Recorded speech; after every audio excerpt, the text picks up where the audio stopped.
make sure I give you a thumbs up. Told you I'm dropping the motherfucker. Make sure y'all. I don't think I'm gonna do Mr. Baller Sunday on tomorrow. I mean Saturday. I'm gonna do it on Mr. Baller Sunday. You know, we did no direct video for Mr. Baller on, you know what I'm saying, on a Sunday in a long time. So it's gonna come out Saturday, but I'm gonna post it Sunday, and I got something else for y'all tomorrow. So I told you I'm dropping videos after videos after videos, bro. Yeah, nigga, subscribe, nigga. In the exhilarating world of motorsport, Graham Hill was more than just a driver. He was a fearless pioneer, always pushing the limits of speed and skill on the track. From his early victories to becoming the only driver to achieve the Triple Crown of motorsport, Graham Hill's legacy is etched in racing history. However, just as his family felt a sense of relief with his retirement from racing, fate took a cruel turn. Join us as we journey through the life of Graham Hill, from his early successes in motorsport to his last adventure. Norman Graham Hill was born on February 15, 1929 in North London. He claimed he inherited his determination from his mother and his sense of humor from his father, who was a stockbroker. And both of these qualities were essential for enduring the hardships and dangers of life in wartime London, where Graham grew up during the Blitz.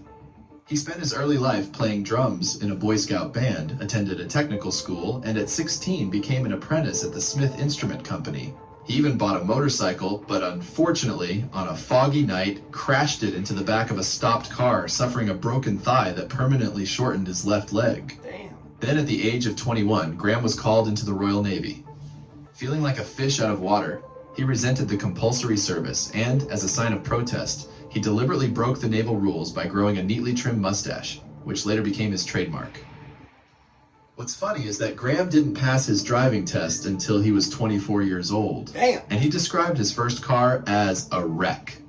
Initially interested in motorcycles, he saw an advertisement for the Universal Motor Racing Club in 1954 at Brands Hatch offering laps for 5 shillings. On a whim, he tried a few laps in a Cooper 500 Formula 3 car and was immediately bitten by the racing bug. And from that moment, he worked relentlessly to become a world-class racing driver. But his desire to pursue racing faced two I ain't gonna count. It was a long time ago. Goddamn.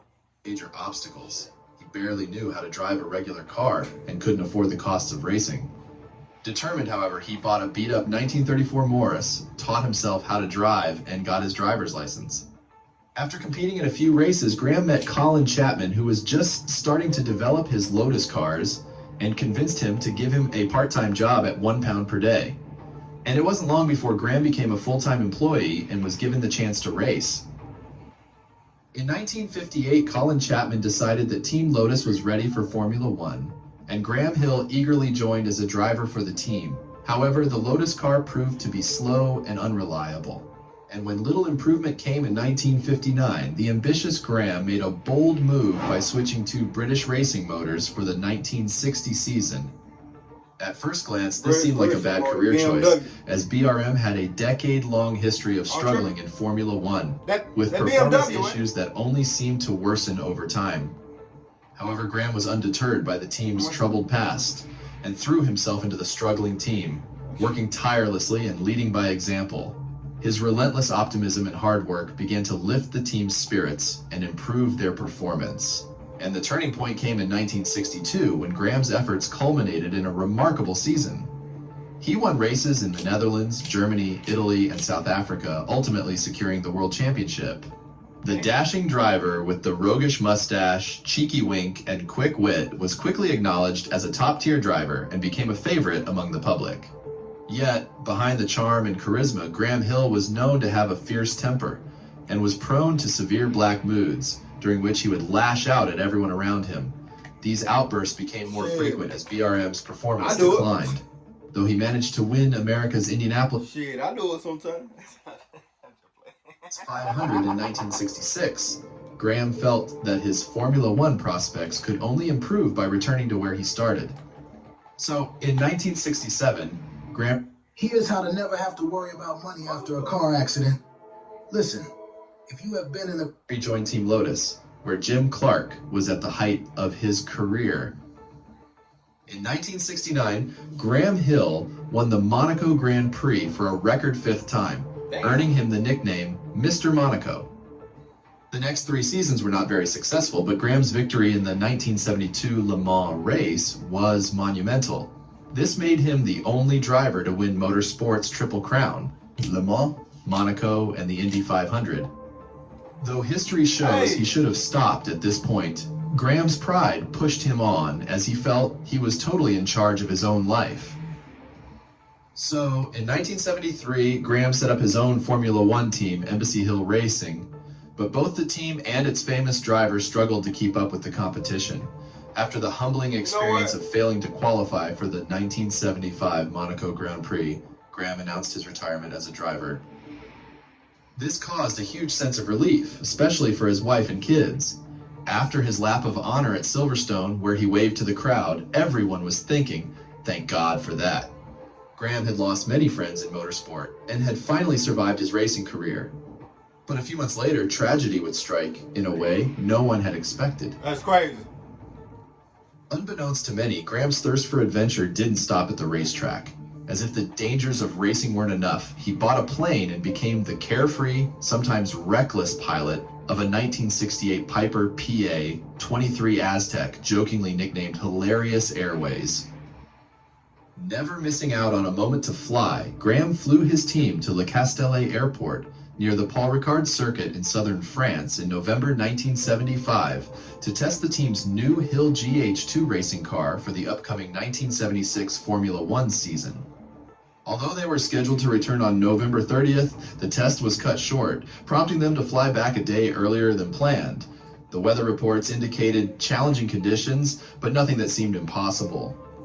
So at 3:30 p.m. on November 29th, the group departed from Le Castellet and flew to Marseille-Mérignac Airport for a stopover.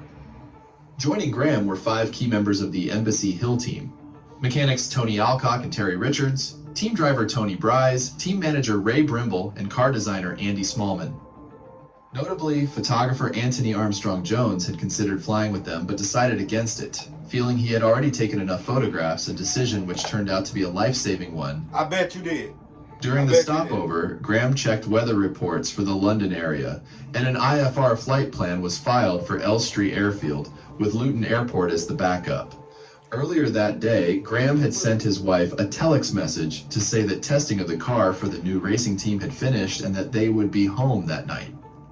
He also asked his wife to call the airfield at Elstree to remind them to turn the landing lights on, which she did.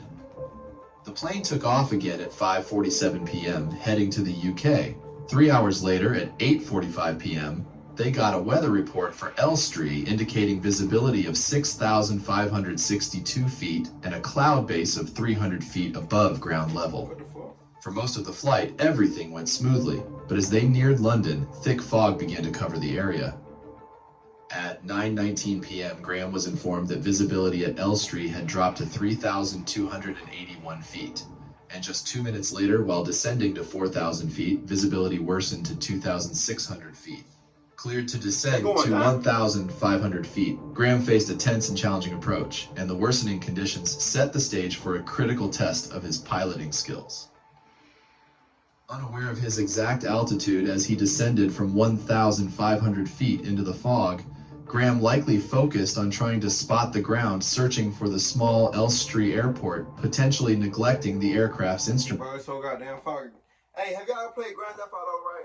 And it gets so foggy, or, you know what I'm saying, it's so dark. Let's say if y'all go to, like, y'all fly over the ocean, like the beach or whatever, you feel me?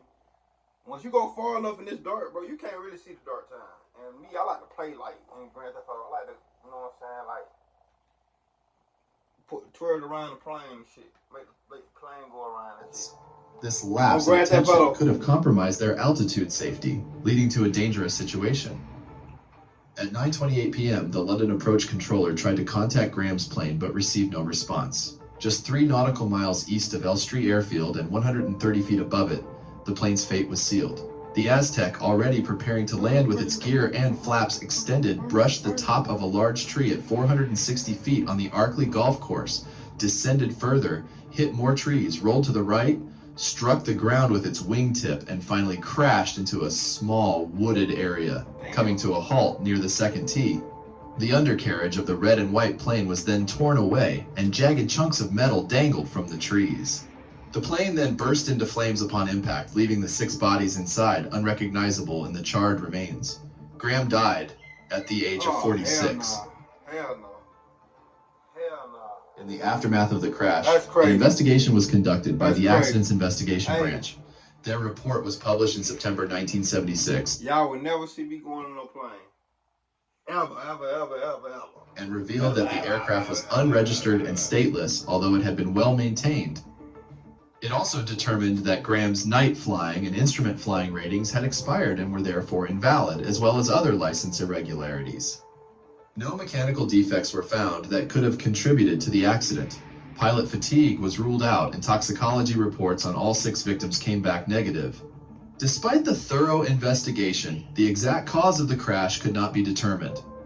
Because the crash claimed the lives of most of Graham Hill's Formula One team, Embassy Hill, including Hill himself and driver Tony Bryce, the team was left with only deputy team manager Alan Turner and 2 mechanics.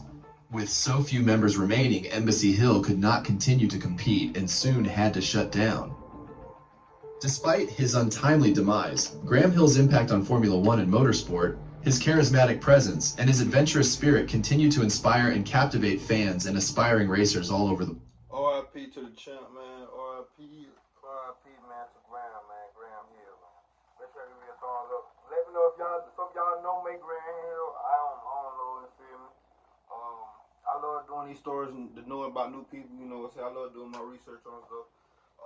That being said, see when I see y'all, love y'all. Let's ride.